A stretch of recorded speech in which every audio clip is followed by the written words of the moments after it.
Deck Tech, Nemata, Grove Guardian, a Fungus Among Us, Mono Green Saproling Tribal. Power level, low to mid, budget-friendly, pure vibes, high all.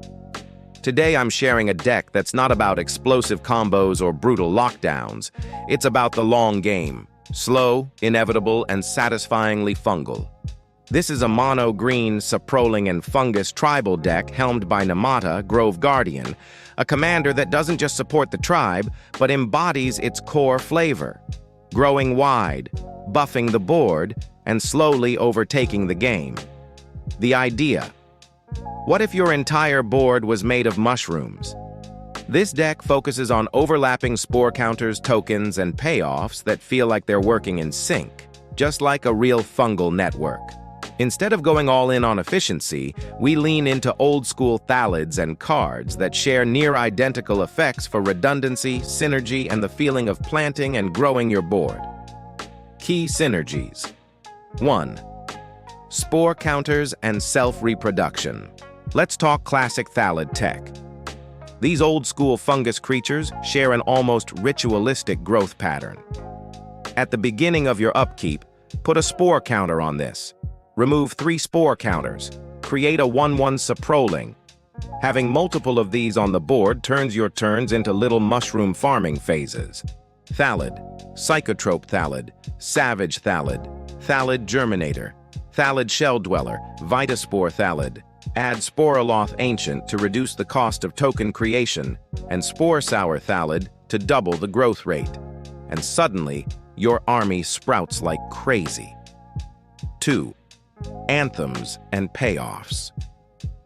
We don't just make Saprolings, we make them matter. Muraganda Petroglyphs gives +2/+2 to all vanilla tokens. Nemata, Grove Guardian buffs your team at instant speed and acts as a sack outlet. Thelanite Hermit gives a global overrun for your tokens. Verdaloth the Ancient makes everything a bit bigger and brings friends with Kicker. Then you drop Overrun and send the Horde. 3. Draw power from the flock. Green isn't known for card draw, but it is still good at it, and when your deck makes a ton of creatures, it works even better. Fecundity.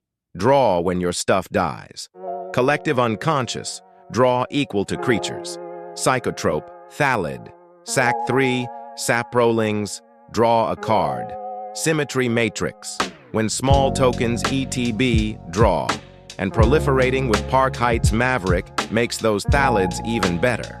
4. Tokens feed the machine cards like Fungal Plots, Plague Maw Beast, and Cankerbloom turn extra bodies into value, recursion, or removal.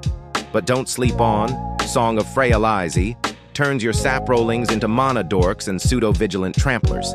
Or Evolution Sage Plus, Carnias Bastion, adds counters to all your Thalids just for playing lands.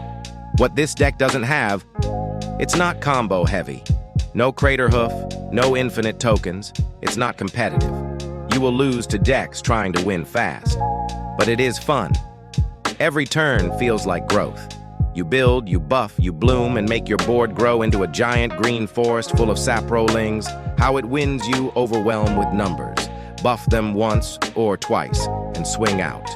Or just outvalue everyone with card draw, resilience, and sheer shroomy stubbornness. Upgrade ideas. If you want to power up, add Doubling Season Parallel Lives for token insanity, Spore Frog for defense plus recursion loops, Heroic Intervention, Asceticism to protect the board, End Raise Forerunners, Primal Rage, or other trample enablers. But honestly, it's pretty perfect for kitchen table chaos just the way it is, especially for only €35 on Card Market.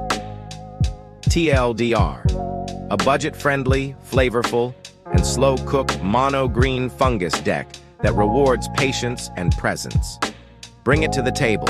Smile when people ask, "What does that Thalid do again?" And win just once in a while, but always with style. Let me know if you have your own Saproling brews or other underloved commanders you'd like to see.